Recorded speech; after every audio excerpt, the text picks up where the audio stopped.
కొబ్బరి పాలతో పులావ్ చేద్దాం. దానికోసం ఒక కొబ్బరికాయ ముక్కలుగా చేసుకొని గ్రైండ్ చేసుకోవాలి. వాటర్ యాడ్ చేసుకుంటూ గ్రైండ్ చేసుకోవాలి. ఇలా ఈ ప్రాసెస్‌ని 3 టైమ్స్ చేసుకోవాలండి. ఫిల్టర్ చేసుకుంటే మనకి కిందకి పాలు దిగుతాయి. ఇలా చేత్తో కూడా స్క్వీజ్ చేసుకుంటే మొత్తం బయటకొస్తాయి. మళ్ళీ ఆ కొబ్బరిని మిక్సీలో వేసుకొని, మళ్ళీ వాటర్ వేసుకొని, మళ్ళీ గ్రైండ్ చేసుకోవాలి. అలా 3 టైమ్స్ ఈ ప్రాసెస్ చేస్తే మనకి పాలన్నీ బయటకొచ్చేస్తాయన్నమాట. ఈ పాలతో పులావ్ అనేది హెల్తీ, అలానే చాలా కమ్మగా ఉంటదండి. సో, పాలు రెడీ. ఇప్పుడు ప్రెషర్ కుక్కర్ పెట్టుకొని నెయ్యి వేసుకొని, నూనె వేసుకొని, మసాలా దినుసులు వేసుకోవాలి.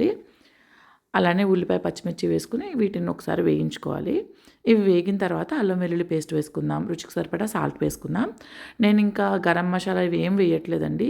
జస్ట్ ఆ దినుసులు సరిపోతుంది. చాలా కమ్మగా కూడా ఉంటుంది. ఇలా వేగాక పాలు వేసుకుందాం. కొత్తిమీర వేసుకుంటున్నాను. నేను పుదీనా వేయనండి, అది వేరే ఫ్లేవర్ వస్తుంది. కొబ్బరి పాలు వేసాను కదా అని చెప్పి.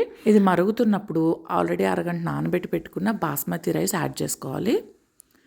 మూత పెట్టుకుని ఒక్క విజిల్ రానిస్తే సరిపోద్దండి లో ఫ్లేమ్లో. చక్కగా ఉడికిపోతుంది. మూత ఓపెన్ చేయగానే అసలు ఎంత మంచి సువాసన వస్తుందంటే చాలా కమ్మగా ఉంటుందండి. పిల్లలు ఇష్టంగా తింటారు. సాన్వికి చాలా ఇష్టం. మీరు కూడా ఒకసారి ట్రై చేయండి.